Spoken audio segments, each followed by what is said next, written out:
राधे राधे, जय श्री कृष्णा। आप सभी का स्वागत करती हूँ अपने YouTube चैनल पर। दोस्तों, पूर्णिमा के शुभ अवसर पर घरों में श्री सत्यनारायण भगवान की कथा का पाठ या श्रवण किया जाता है। ऐसी मान्यता है कि पूर्णिमा का दिन श्री सत्यनारायण भगवान की कथा सुनने के लिए सबसे शुभ दिनों में से एक दिन होता है। तो आज की इस वीडियो में आप सभी भक्तजन सुनेंगे श्री सत्यनारायण भगवान की संपूर्ण कथा।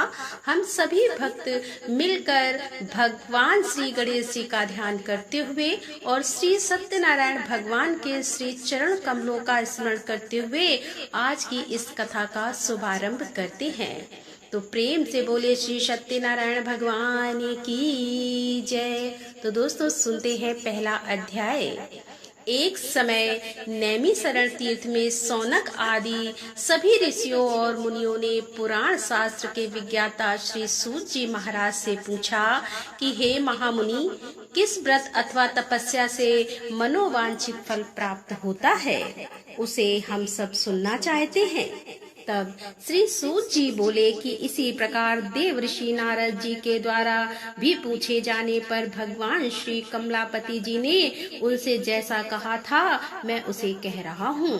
आप लोग सावधान होकर सुनिए। एक समय योगी नारद जी लोगों के कल्याण की कामना से विविध लोगों में भ्रमण करते हुए पृथ्वी लोक में आए और यहाँ उन्होंने अपने कर्म फल के अनुसार नाना योनियों में उत्पन्न सभी प्राणियों को अनेक प्रकार के क्लेश दुख भोगते हुए देखा तथा किस उपाय से इनके दुखों का सुनिश्चित रूप से नाश हो सकता है, ऐसा मन में विचार करके वे विष्णु लोक को गए। वहाँ 4 भुजाओं वाले शंख चक्र गदा पद्म और बनमाला से विभूषित शुक्ल वर्ण भगवान श्री नारायण जी के दर्शन कर उन देवादिदेव की स्तुति करने लगे।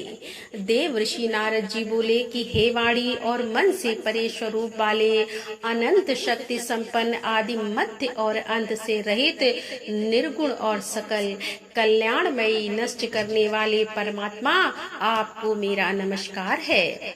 स्तुति सुनने के पश्चात भगवान श्री हरि ने देव ऋषि नारद से कहा कि महाभाग, यहाँ आए हैं, आपके मन में क्या है। तब देव ऋषि नारद कहने लगे कि हे भगवान, पृथ्वी लोक में अपने पाप कर्मों के द्वारा विभिन्न योनियों में उत्पन्न सभी लोग बहुत प्रकार के क्लेश से दुखी हो रहे हैं। प्रभु, किस लघु उपाय से उनके कष्टों का निवारण हो सकेगा?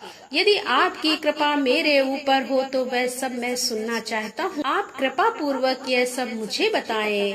तब श्री भगवान ने कहा कि हे वत्स, संसार के ऊपर अनुग्रह करने की इच्छा से आपने बहुत अच्छी बात पूछी है। जिस व्रत के करने से प्राणी मोह से मुक्त हो जाता है, उसे मैं आपको बताता हूँ, सुनिए। हे वत्स, स्वर्ग और पृथ्वी लोक में दुर्लभ भगवान सत्यनारायण का एक महान व्रत है। आपके स्नेह के कारण इस समय मैं उसे कह रहा हूँ। अच्छी प्रकार विधि विधान से भगवान सत्यनारायण जी का व्रत करके मनुष्य शीघ्र ही सुख प्राप्त कर परलोक में मोक्ष प्राप्त कर सकता है। तब भगवान की ऐसी वाणी सुनकर देव ऋषि नारद कहने लगे कि हे प्रभु, इस व्रत को करने का फल क्या है, इसका विधान क्या है, इस व्रत को किसने किया और इसे कब करना चाहिए, ये सब भी विस्तार पूर्वक बतलाइए। तब भगवान श्री हरि कहने लगे कि यह श्री सत्यनारायण जी व्रत दुख शोक आदि का समन करने वाला, धन धान्य की वृद्धि करने वाला, सौभाग्य और संतान देने वाला तथा सर्वत्र विजय प्रदान करने वाला है। जिस किसी भी दिन भक्ति और श्रद्धा से संवित होकर मनुष्य ब्राह्मणों और बंधु बांधवों के साथ धर्म में तत्पर होकर साय काल में भगवान श्री सत्यनारायण जी की पूजा करे, नैवेद्य के रूप में उत्तम कोटि के भोजनी पदार्थों को सवाय मात्र में भक्ति पूर्वक अर्पित करना चाहिए। केले के फल भी, दूध, गेहूं का चूर्ण अथवा गेहूं के चूर्ण के अभाव में साठी का चूर्ण, शक्कर या गुड़, यह सब योग्य सामग्री सवाव मात्रा में एकत्र एकत्रित कर निवेदित करनी चाहिए। बंधु बांधव के साथ श्री सत्यनारायण भगवान जी की कथा सुनकर ब्राह्मणों को भोजन कराना चाहिए और भक्ति पूर्वक प्रसाद ग्रहण करके नृत्य गीत आदि का आयोजन करना चाहिए। इसके पश्चात भगवान सत्यनारायण का स्मरण करते हुए अपने घर को जाना चाहिए। ऐसा करने से मनुष्यों की मनोकामनाएं अवश्य पूर्ण होती है और विशेष रूप से कलयुग में पृथ्वी लोक पर यह सबसे छोटा और सरल उपाय है। दूसरा अध्याय। श्री सूत जी ने कहा कि हे ऋषियों, जिन्होंने पहले समय में इस व्रत को किया है उसका इतिहास भी बताता हूँ, आप सब ध्यान पूर्वक सुने। सुंदर काशीपुरी नगरी में एक अत्यंत निर्धन ब्राह्मण रहता था। वह ब्राह्मण भूख और प्यास से बेचैन होकर पृथ्वी पर घूमता रहता था। ब्राह्मणों से प्रेम करने वाले श्री विष्णु जी ब्राह्मण को देखकर एक दिन बूढ़े ब्राह्मण का रूप धारण कर ब्राह्मण के पास जाकर आदर के साथ पूछने लगे कि हे विप्रदेव, तुम नित्य ही दुखी होकर पृथ्वी पर क्यों घूमते हो? तब उस ब्राह्मण ने कहा कि मैं भिक्षा के लिए पृथ्वी पर विचर रहा हूँ। हे भगवान, यदि आप इससे छुटकारा पाने का कोई उपाय जानते हो तो कृपा कर मुझे बताएं। वृद्ध ब्राह्मण का रूप धारण किए हुए श्री विष्णु जी ने कहा कि हे ब्राह्मण, श्री सत्यनारायण भगवान मनोवांछित फल देने वाले हैं, इसीलिए तुम उनका पूजन करो। इससे मनुष्य सब दुखों से मुक्त हो जाता है। ब्राह्मण को व्रत का सारा विधान ना बताकर बूढ़े ब्राह्मण का रूप धारण करने वाले श्री भगवान जी अंतर ध्यान हो गए। जिस व्रत को वृद्ध ब्राह्मण ने बताया मैं उसे अवश्य करूंगा, ऐसा निश्चय कर वह ब्राह्मण घर चला गया। अगले दिन वह जल्दी उठा और श्री सत्यनारायण जी का व्रत करने का निश्चय कर भिक्षा मांगने के लिए चल दिया। उस दिन उसको भिक्षा में बहुत सारा धन मिला, जिससे उसने पूजा का सामान खरीदा और घर आकर अपने बंधु बांधव के साथ श्री सत्यनारायण जी का व्रत किया। ऐसा करने से वह ब्राह्मण सब दुखों से छुटकर अनेक प्रकार की सुख समृद्धि से मुक्त हुआ। तभी से वह ब्राह्मण हर मास यह व्रत करने लगा। इसी प्रकार श्री सत्यनारायण जी के व्रत को जो शास्त्र विधि के अनुसार करेगा वह सब पापों से मुक्त होकर मोक्ष को प्राप्त हो जाएगा। आगे भी जो मनुष्य पृथ्वी पर श्री सत्यनारायण जी का व्रत करेगा वह सब दुखों से छूट जाएगा। इस तरह नारद जी से सत्यनारायण भगवान का कहा हुआ व्रत मैंने आपसे कहा। तब ऋषियों ने कहा कि हे मुनिवर, संसार में इस विप्र से सुनकर किस किस के लिए व्रत को किया है यह भी हम सुनना चाहते हैं।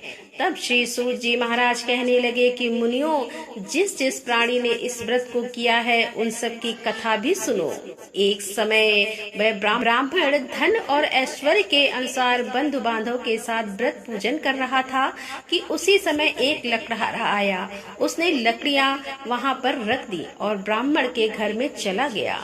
प्यास से व्याकुल लकड़हारे ने ब्राह्मण को व्रत करते हुए देखा तो वह अपनी प्यास को भूल गया। उसने ब्राह्मण को नमस्कार किया और पूछा कि हे ब्राह्मण देवता, आप यह किसका पूजन कर रहे हैं? इस व्रत को करने से क्या फल मिलता है? कृपया कर मुझे भी बताएं। तब ब्राह्मण ने कहा कि सब मनोकामनाओं को पूर्ण करने वाला यह श्री सत्यनारायण जी का व्रत है। इनकी ही कृपा से मेरे यहाँ धन धान आदि वृद्धि हुई है। हे विप्र, इस व्रत के बारे में जानकर वह लकड़हारा बहुत प्रसन्न हुआ और भगवान का चरणामृत लेकर और भोजन करने के बाद वह अपने घर को चला गया। अगले दिन लकड़हारे ने अपने मन में निश्चय किया कि आज गांव में लकड़ी बेचने से जो भी धन मिलेगा मैं उसी से भगवान सत्यनारायण का उत्तम व्रत करूंगा।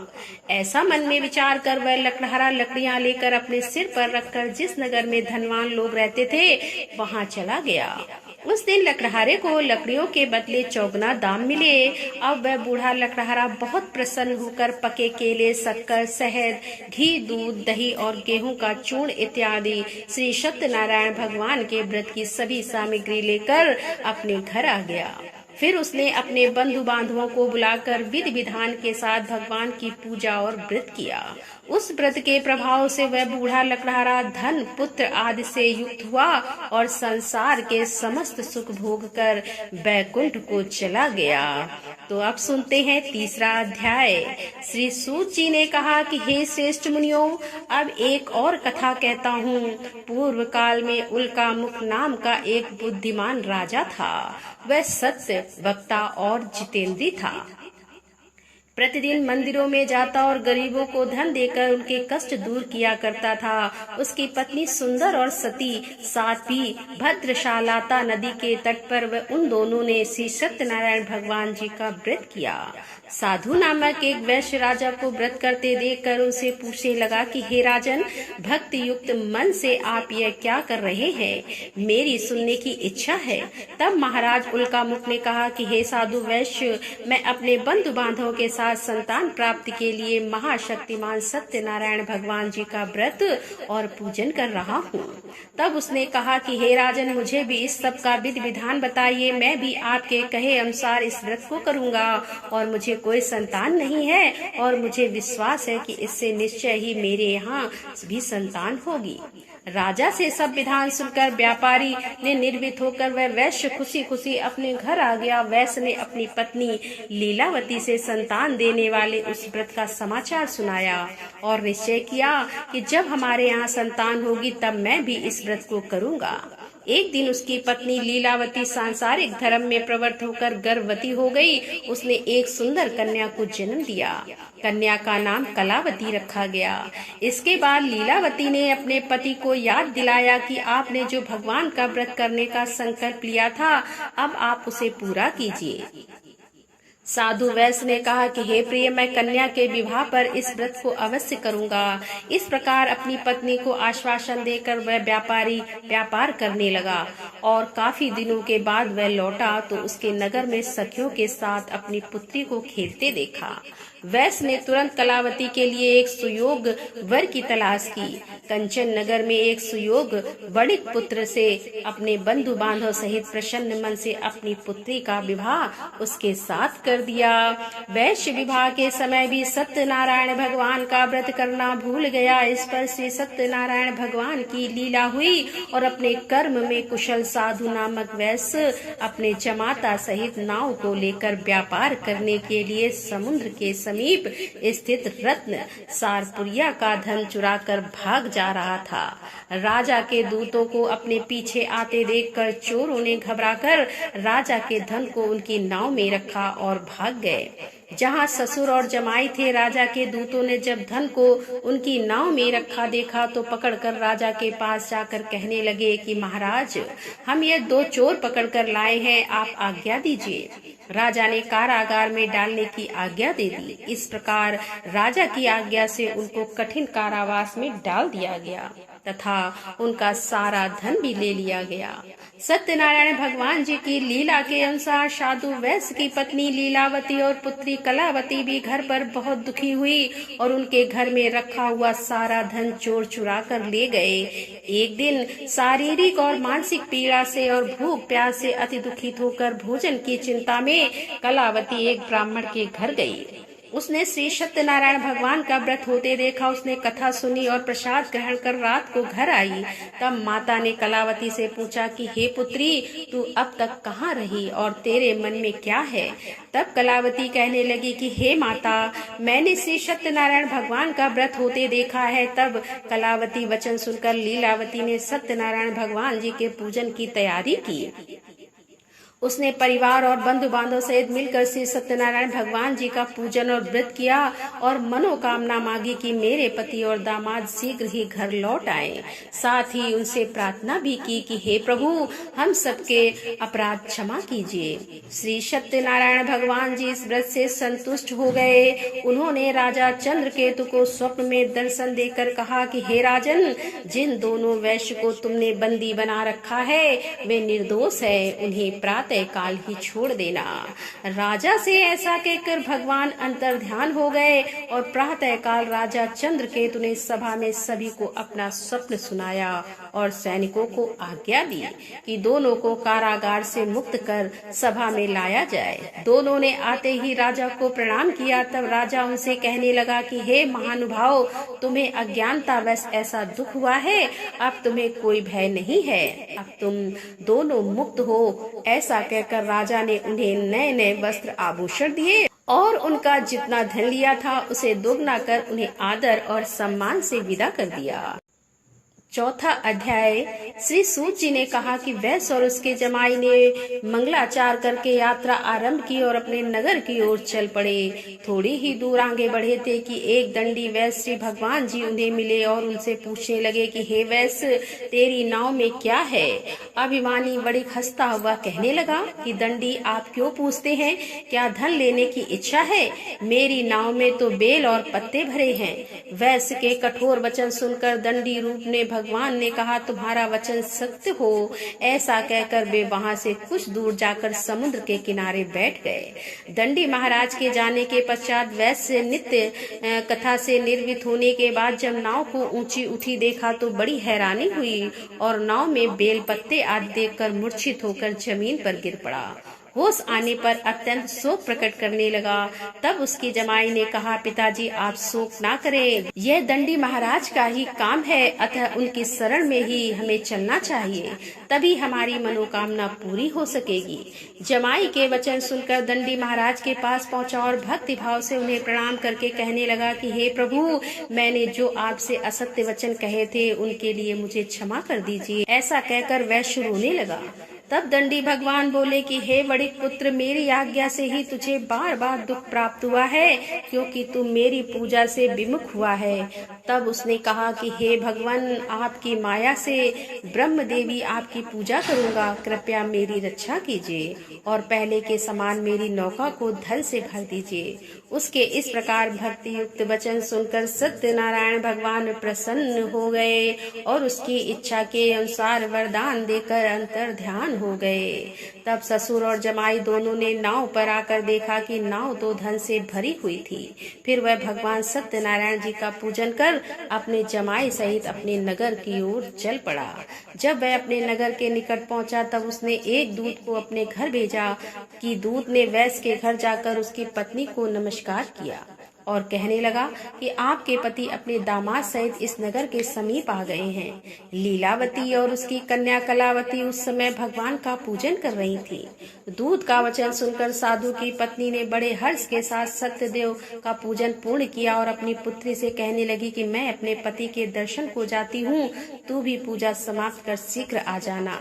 परंतु कलावती पूजन और प्रसाद छोड़कर जल्दी जल्दी अपने पति के दर्शन करने के लिए चली गई, परंतु उसको पति के दर्शन प्राप्त ही नहीं हुए। नौका को डूबा हुआ और कन्या को रोती हुई देखकर वैश्य दुखी होकर कहने लगा कि हे प्रभु, मुझसे या मेरे परिवार से जो भूल हुई है उसे क्षमा कीजिए। इस प्रकार वह रोने लगा। उसके दीन वचन सुनकर सत्यनारायण भगवान फिर से प्रसन्न हो गए और तभी आकाशवाणी हुई कि हे वैश्य, तेरी कन्या प्रसाद छोड़कर आई है, इसका पति इसी कारण अदृश्य हो गया है। अब यदि तेरी कन्या घर जाकर प्रसाद खाकर लौटे तो इसका पति इसे अवश्य मिल जाएगा। आकाशवाणी सुनकर कलावती ने घर पहुंचकर पूजन विधिवत समाप्त किया और प्रसाद ग्रहण करके अपने पति के दर्शन किए। तत्पश्चात वैश्य ने वहीं बंधु बांधव सहित भगवान सत्यनारायण का विधि पूर्वक पूजन किया और वह इस लोक के सभी सुख भोग कर अंत में स्वर्ग लोक को चला गया। 5वां अध्याय। श्री सूत जी ने आगे कहा कि ऋषियों, मैं एक और कथा भी कहता हूँ। प्रजा पालन में लीन तुंगध्वज नाम का एक राजा रहा करता था। उसके भगवान सत्यनारायण का प्रसाद त्याग कर बहुत दुख पाया। एक समय राजा वन में वन्य पशुओं को मारकर वट के वृक्ष के नीचे आया। वहाँ उसने ग्वालों को भक्ति भाव से बंधु बांधव सहित श्री सत्यनारायण जी का व्रत पूजन करते देखा, परंतु राजा यह सब भी अभिमानवश ना तो वहां गया और ना ही सत्यनारायण भगवान को प्रणाम किया। जब ग्वालों ने भगवान जी का प्रसाद उसके सामने रखा तो वह प्रसाद त्याग कर अपने नगर को चला गया। नगर में पहुंचकर उसने देखा कि उसका सब कुछ नष्ट हो गया है। वह समझ गया कि यह सब भगवान सत्यनारायण ने ही किया है। तब वह वापस उसी स्थान पर आया और ग्वालों के पास गया और विधि पूर्वक पूजन कर प्रसाद ग्रहण किया। तो सत्यनारायण भगवान की कृपा से कुछ पहले जैसा ही हो गया और फिर वह सारे सुख भोग कर अंत में स्वर्ग लोक को चला गया। जो मनुष्य इस परम दुर्लभ व्रत को करेगा, श्री सत्यनारायण भगवान की कृपा से उसे धन धान की प्राप्ति होगी। इस व्रत के प्रभाव से निर्धन धनी बंधी बंधन से मुक्त होकर निर्भय हो जाता है। संतानों को संतान की प्राप्ति होती है और सभी मनोरथ पूर्ण होकर अंत में वह वैकुंठ धाम को जाता है। जिन्होंने पहले इस व्रत को किया, अब उनके दूसरे जन्म की कथा भी सुनिए। सतानंद नामक ब्राह्मण ने सुदामा के रूप में जन्म लेकर भगवान कृष्ण भक्ति पर मोक्ष प्राप्त किया। उल्का मुख नाम के महाराज राजा दशरथ बने और श्री रंगनाथ जी का पूजन कर बैकुंठ को प्राप्त हुए। साधु नाम के वैश्य ने धर्मात्मा और सत्य प्रतीक राजा मोरध्वज बनकर अपने पुत्र को आरे से चीरकर मोक्ष को प्राप्त हुए। महाराज तुंगध्वज स्वयं मनु हुए। उन्होंने बहुत से लोगों को भगवान की भक्ति में लीन कर मोक्ष प्राप्त किया। और वह लकड़हारा भील अपने अगले जन्म में गुह नामक निषाद राजा हुए, जिनके भगवान श्री राम के चरणों की सेवा कर मोक्ष प्राप्त किया। तो यहाँ पर सत्यनारायण भगवान की व्रत कथा समाप्त होती है। तो प्रेम से बोले श्री सत्यनारायण भगवान की जय।